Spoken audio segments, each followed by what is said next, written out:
what the Bible says is that we all sin. We all have secret thoughts and things that go on the inside, and you know that as well as I do. I mean, right. I know you're an atheist, but I know you have a conscience. You know when it's not a matter of you do something against your wife.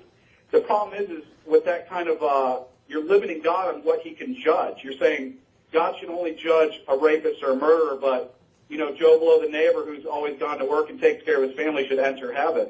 What the Bible says is that there is a standard. The standard doesn't begin and end where we choose. The standard goes beyond that. It's saying that none of us achieve it. So we can't sit there and reject the Bible. I mean, yes, we can. The claim you mentioned. Yes, we because can. It doesn't make sense because God would let a murderer or no, John. No. Let me finish real quick. I'm sorry, real quick. No. You don't get to finish preaching if I'm sitting here objecting to what you're saying. I can barely hear you. That's why. I'm sorry for that. That's fine. But you understand what I'm saying? We got. For crying out loud. There we go. I was talking about that there are different standards that different Christian groups have claimed. I understand the position that you're talking about. It was one that I used to accept as well. What I'm saying is that you are fundamentally wrong. We can assess that standard and determine whether or not it is just and moral.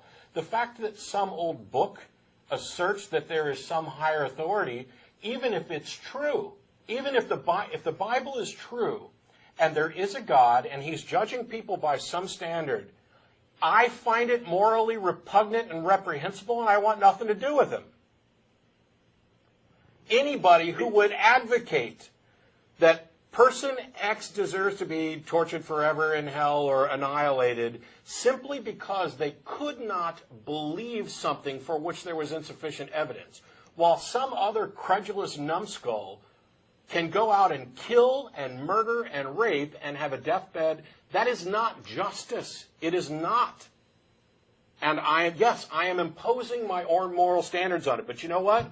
I'm more moral than the God of the Bible. I'm more moral than any character in the Bible. And so are you. And I wish people like you would own up to that and realize it. Instead of saying, oh, there's some standard that we don't understand. Oh, for crying out loud.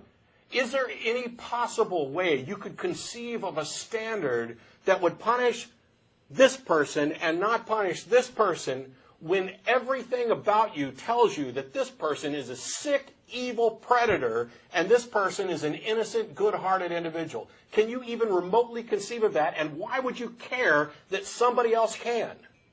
I'm saying if God is going to judge us to the letter of the law, I mean, we all have a conscience. You know when you do wrong. I know when I do wrong. That means we're still breaking some kind of moral code. I'm not talking about where it comes from. Why does God have this right?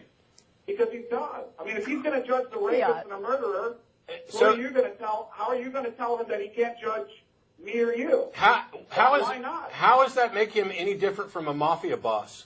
If I'm the mafia boss and I come and say, you're going to pay this much vig or I'm going to break your legs, guess what? You pay that vig and I get to judge you because I'm the boss. If you had kids, would you ever build a torture chamber in your basement and torture them endlessly if they didn't love you? I don't want to get to the subject of hell. I agree. Of course you don't, because it shows the weakness of what you're saying. You're saying that God brought you into this world. He can take you out. God is the ultimate boss, and He can do with you what you want.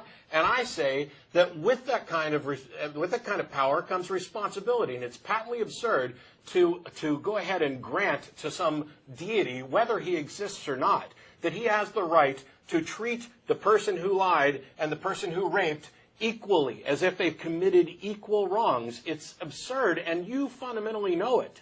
We can't limit God's judgment to only rapists and murderers. I didn't ever say that. I gave a specific example that showed the high contrast. Now, let me give a slightly different... I think you're limiting the judgment power of God. He can judge all of us. And I say He can't judge any of us, whether He exists or not. Okay. There you go. I didn't say that God was limited in what He could judge by those standards. I'm assuming, hey, if there is a God and He judges me by those standards, I can't tell Him He can't. Obviously, He's the one with the power. He's the mafia boss who can break my legs. All I can say is, I don't accept those standards. I don't find them just. I find it absurd to find anybody who claims that they're just. I'm not saying who he can and can't judge because I don't have that power over him, except for the fact that he's a fictional being as far as I'm concerned.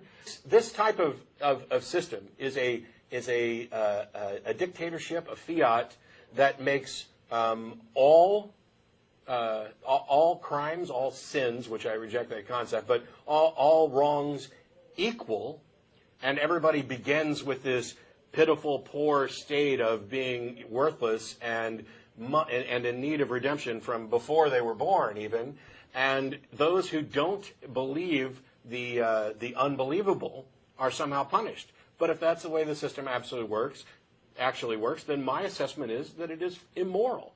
And I don't, I'm baffled by people who could claim that it's moral. And yet people like you who don't actually come out and say, oh, it's definitely a moral system. What you do is you say, God is God. He can judge you. What a lame-ass excuse is that? If my dad beat me when I didn't do anything wrong, and your answer was, well, he's your dad. He gets to beat you. You're a dick. We all break some kind of moral standard. That's why we're all held accountable, and that's why our actions can't get us out of it, because by nature we do these things. And that's why, and the whole story of God is not that he's going to break our legs. He sent Christ for us. Oh, bullshit.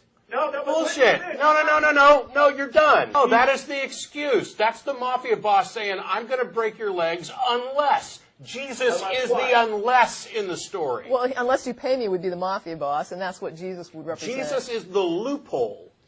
Jesus is the unless in the story. It does not make God moral. It does not make the biblical story become suddenly valiant and worthy of respect. Well, in fact, killing somebody that is admittedly innocent in order to compensate for the crime someone else did. Though, that's what I just but said. people talking claim about Jesus.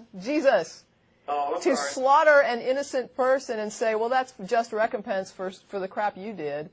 That's not moral either. Plus, it's absurd, this idea of blood sacrifice. It is. How in the world does bleeding make somebody that did something wrong all of a sudden not You've got this system that I say is immoral, and you think that the correction to this is for God to sacrifice himself to himself as a loophole for rules that he created that were unjust, and that this makes the rules just?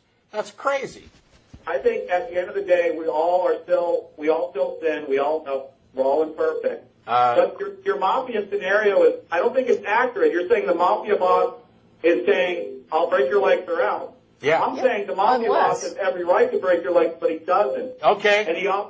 Fine, you're done. I hung up. He does. The mafia boss does not have every right Unless to break you my can. legs. I'm sorry that your religion has so polluted your brain that you're unable to actually see what is immoral about what you're thinking. But that statement from you sums up everything that I tried to say 10 minutes ago. The mafia boss does not have every right to break his legs. And the moral and just thing to do is to stand up and say, no, you don't. And if somebody is asserting that they're working for a mafia boss and this mafia boss doesn't even necessarily exist and they want you to pay, which is exactly what's happening here because we have no reason to think that this God exists. I don't care if he does, this particular God that you're talking about. It doesn't matter. It's immoral. It's nonsense. It's immoral and it's nonsense. He doesn't have the right to break my legs. He doesn't have the right to judge me. And if he does so, if he happens to exist and do this, by standards that I happen to think are immoral, then he's a dick. How dare you come on here and apologize for it and shuffle actual comments that you and I both know. You know what's right and wrong. And shuffle it off as, oh, you have a conscience and you've sinned. Okay, well, that's irrelevant. We haven't even talked about that yet, about how I reject this notion of sin, or that, as Tracy pointed out earlier, that thinking something is somehow wrong. And then you come on and, no, Jesus is the excuse. Let me tell you something. According to the Bible, God basically chucked everybody into the pool and said, I got a life preserver. Anybody want to not drown?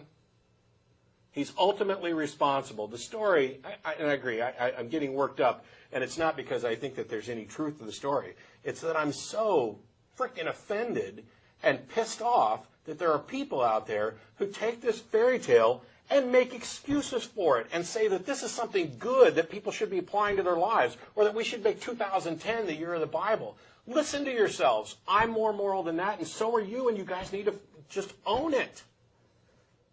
It's insane.